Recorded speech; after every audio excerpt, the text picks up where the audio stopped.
ஒரு நல்லா கவனிங்க, ஒரு சிறுநீரகம் பழுதடைஞ்சு போச்சு. சிறுநீரகத்தை எடுத்து வச்சு சாதனைன்னு சொல்றோமா இல்லையா? உண்மையிலே பழச்சிக்கிறாங்க அவங்க.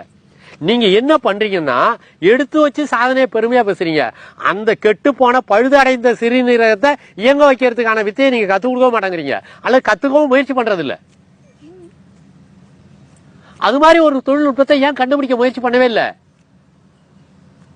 பாங்கிரேஸ் கட்டு போயிட்டு, கணையம் கட்டு போயிட்டு, இன்சுலின் சுரக்கல.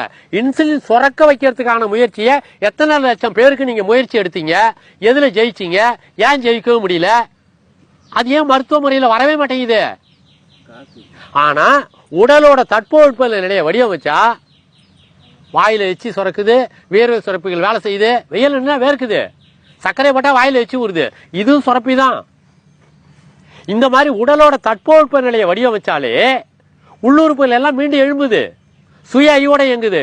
காலுக்கு இருக்கிற அறிவு தலைக்கு கிடையாது. உடம்புல எல்லா உள்ளுறுப்பும் அறிவோட படைக்கப்பட்டிருக்கு. கண்ணுக்கு இருக்கிற அறிவு காதுக்கு கிடையாது. இவன் மனுஷனுக்கு தான் அறிவுன்னு சொல்லிட்டு இருப்பான். உடம்போட உள்ளுறுப்புகள் எல்லாமே அறிவு திறனோடு படைக்கப்பட்டிருக்கிறது. அந்த அறிவு திறன் மீண்டு வருவதற்கு அதுக்கு தானே அறிவை தேடிக்கிற அறிவோட படைக்கப்பட்டிருக்கு.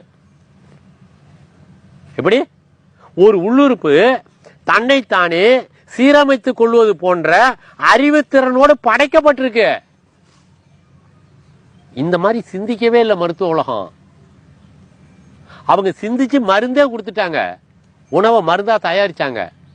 இந்த காத்து, வெப்பம், குளிர்ச்சி, இந்த மூணோட ஏத்த இறக்கத்தாலதான் உடம்புக்கு உள்ள உள்ளுறுப்புகளுக்கு நோயே வருது.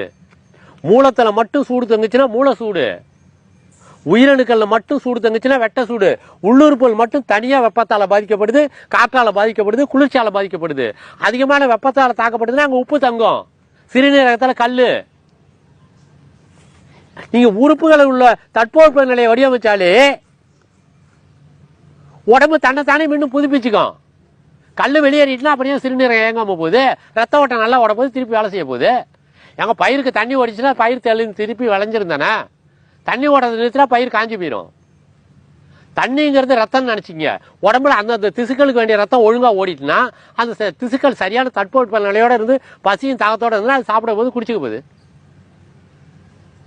திசுக்கள் ரத்தத்தை சும்மா குடிக்க முடியாது, அது வளர்சிதை மாற்றத்தின் வழியா அதுக்குள்ள ஆற்றல் வேணும், ஆற்றலை தேடணும். அது ஆற்றலை தேடுகின்ற வேலை ஒரு வேலை இருக்கு உடம்புக்குள்ள. இதை யாரும் பேச மாட்டாங்க. கழிவுகளின் தேக்கமா நோய். கழிவுகள் தேக்கத்தை நீக்கிட்டா உடம்பு உடனே ஏஞ்சி ஓடிடுமா? ஆற்றலை உள்வாங்குகின்ற வேலைன்னு ஒண்ணு இருக்கு. அடுத்த நாள் ஓட்டத்துக்கு தயாரிக்கிறது. ஓய்வுன்னா நம்ம தான் படுத்துக்கிட்டு தூங்குறதுன்னு சொல்றோமே. சைக்கிளை பொழுதுக்கும் ஓட்டுறோம், ஓட்டிட்டு கொண்டு போய் ஒரு மூலையில போடுறோம். ஏன்டா எப்பதான்டா ஓய போடுவோம் அந்த சைக்கிளை? ஓயவே போட மாட்டேங்கிறாங்க. கொண்டு ஒரு மூலையில போட்டுட்டோம், மறுநாள் எடுத்தா ஓடிடுமா சைக்கிள்? மறுநாள் ஓட்டத்துக்கு தயாரிக்கணும், அதுதான் ஓய்வு. திருப்பி எடுத்தா ஓடும். உடலை மறுநாள் இயக்கத்துக்கு தயாரிக்கின்ற வேலைன்னு ஒண்ணு இருக்கு. இதுக்கு பேர் கீழே படுத்துக்கிறது இல்ல. அந்த மாதிரி உள்ளுறுப்புகளை புதுப்பிக்க முடியும். உள்ளுறுப்புகள் கடுமையா களைச்சி வேலை செஞ்சு முடியும் போது அதற்கு வேண்டிய ஓய்வை கொடுத்தா அது மீண்டும் தன்னை புதுப்பிக்கிற நிலையை நோக்கி ஒவ்வொரு உள்ளுறுப்பும் போகும். அப்படித்தான் இன்னைக்கும் மருத்துவ உலகம் பல உள்ளுறுப்புகளை மீண்டும் செயல்பட வைக்குது. மருந்து கொடுத்தா சரியாயிடும் சொல்றாங்களே, எப்படி வரும்? மீண்டும் உள்ளுறுப்பு மீண்டுக்குதுன்னு அர்த்தம். மருந்தே இல்லாம உடல் மீண்டுக்குங்கிறத தமிழ் மருத்துவம் தான் சொல்லுது. மருந்தானே வேண்டாவாம்னு சொல்லுது. பசியை மிக முக்கியமானதா சொல்றது தமிழ் மருத்துவம் தான். அப்பவே உடம்பு அழிஞ்சாதான் உயிர் அழியும்னு திருமணம் சொல்லிட்டான். உடம்ப காப்பாத்திட்டா உயிரை காப்பாற்ற முடியும்னு சொல்றான். நம்ம உறுப்பு மாத்திர சிகிச்சையை பெரிய சிகிச்சைங்கிறோம். கண்ணாடியை மாட்டி விட்டுட்டு கண்ணு நல்லா தெரியுதுங்கிறோம். நம்ம கண்ணை பார்க்க வைக்கிற வேலையை செய்யறதே இல்லை. எனிமா கப்பை சொறி விட்டுட்டு குடலை கிளீன் மட்டும்ங்கிறோம். குடல் செய்ய வேண்டிய வேலையை நம்ம செய்யறோம். இதெல்லாம் மிகப்பெரிய மருத்துவமா இன்னைக்கு நாங்க கையெழுத்து போட்டாதான் உங்களுக்கு சர்டிபிகேட்டே செல்லும்.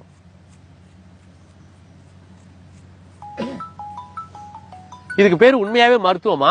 அந்த மாற்று முறை மருத்துவம் என்பதை யோசிக்கவே இல்லை. தமிழ்ல மருந்துங்கிற ஒண்ணு சொல்லியிருக்கான்னு நினைக்கவே இல்லை. அது சம்பந்தமா யாரும் முயற்சி பண்ணவே இல்லை.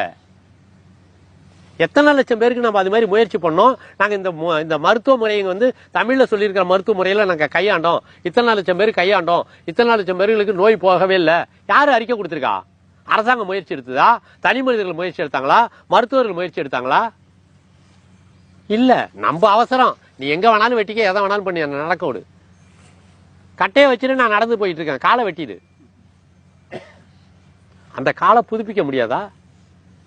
நம்ம யோசிக்கவே இல்லை. நல்லது, நன்றி.